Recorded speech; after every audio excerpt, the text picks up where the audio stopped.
सूरत में सर्दियों के साथ पोंग की शुरुआत हो जाती है, या फिर यूं कहे कि बिना पोंग सूरत की सर्दी अधूरी है। गुलाबी ठंड में गर्मा गर्म पोंग खाने का अपना ही अलग मजा है। आज मैं आपको लेकर आया हूँ सूरत की पोंग नगरी में। तो चलिए शुरू करते हैं। मैं हूँ विजय और आप देख रहे हैं सूरत 101। पोंग एक तरह का धान है। इसे यहाँ गुजराती में लीली जोवर कहते हैं। खेतों से यहाँ लाकर पहले तो इसकी सफाई होती है, अच्छी फलियाँ छांट कर अलग की जाती है ताकि वो आगे की लिए भेजी जा सके। पूरे साल में पोंग सिर्फ सर्दियों में ही आपको खाने को मिलेगा। पोंग की सीजन हर साल नवंबर में शुरू होती है और ये फरवरी तक चलती है। हालांकि पोंग नवंबर से लेकर फरवरी तक मिलता है, मगर पीक सीजन होती है दिसंबर और जनवरी के महीने। पोंग की एक फसल तैयार होने में करीब 2 से 3 महीने लग जाते हैं। सूरत के आसपास के छोटे बड़े गांवों में इसकी खेती भी की जाती है।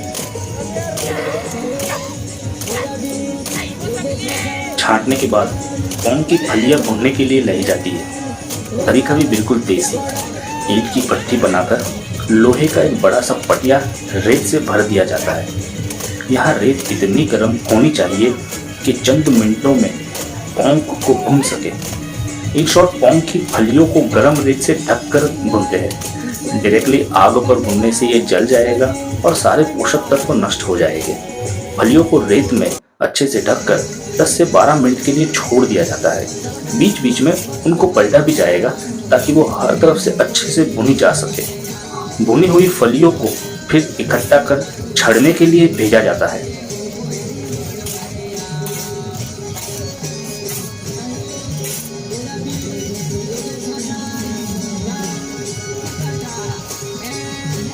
हम यहाँ सूरत में इसे पोंग कहते हैं। सेथनी कहा जाता है साउथ इंडिया में, और महाराष्ट्र में इसे हुरडा कहते हैं।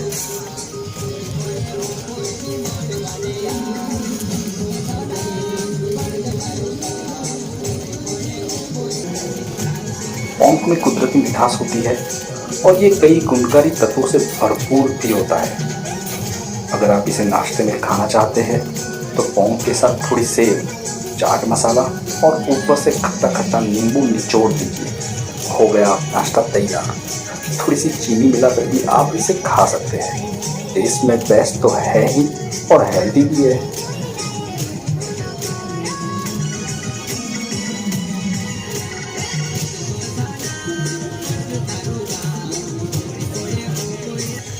देखिए किस तरह से भुनी हुई फलियों को एक कपड़े के बैग में डालकर उसे ये लोग छानते। इस पूरे प्रोसेस में अगर मुझे कुछ बहुत ही ज़्यादा अच्छा लगता है तो वो पोंग को छड़कर अलग करने का तरीका। कैसे एक लयबद्ध तरीके से, एक क्रमबद्ध तरीके से इनके हाथ चल रहे हैं। एक रिदम, एक लय से छटाई हो रही है। पोंग की देखकर छटाई मुझे याद आई मेरे बचपन की कुटाई। माँ और बापू तबीयत से, झाड़ू से इसी तरह पूरा साल मेरी कुटाई किया करते थे। आई एम श्योर आपकी भी कभी ना कभी इस तरह कुटाई हुई होगी। कमेंट में ज़रूर बताना।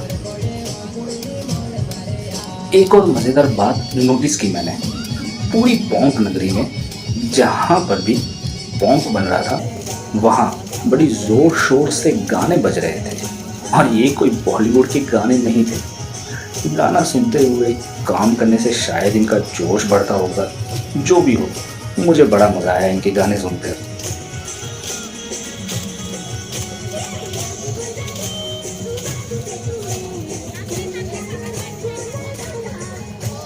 पोंग को छटने के बाद इसे साफ किया जाता है। साफ करने का तरीका भी देसी है। अगर आपने इस पूरे प्रोसेस में देखा हो तो कहीं भी आधुनिक मशीनरी का इस्तेमाल नहीं किया गया। सब कुछ बहुत ही देसी तरीके से हो रहा है। फिर चाहे फलियों को छांटना हो या उन्हें भुनना हो, उनको छड़ना हो या साफ करना हो, सब कुछ हाथों से और देसी तरीके से। इसीलिए पोंग इतने स्वादिष्ट और हेल्दी होते हैं।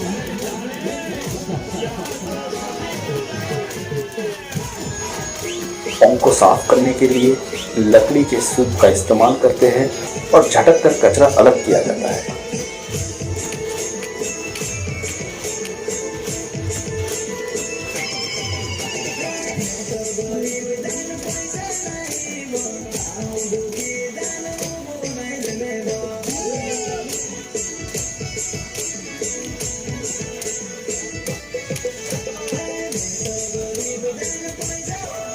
इतना सब करने के बाद फाइनली ग्रीन पोंक मिलता है। इसे पेपर बैग्स में वज़न के हिसाब से तौल कर पैक करते हैं। 100 ग्राम से लेकर 1 किलो के नाप में आप इसे खरीद सकते हो। क्योंकि पोंक बनाने की जो प्रोसेस है वो काफ़ी लंबी है और कई सारे लोग भी लगते हैं इस प्रोसेस में, इसलिए ये थोड़ा महंगा भी है। पोंक की और भी कई सारी वैरायटीज़ बनती है। पोंक के बड़े और पेटीज सबसे ज़्यादा पसंद किए जाते हैं। इसके लिए आपको अगला वीडियो देखना पड़ेगा। अगर ये वीडियो अच्छा लगे तो शेयर ज़रूर कीजिएगा। चलिए मिलते हैं अगले वीडियो में।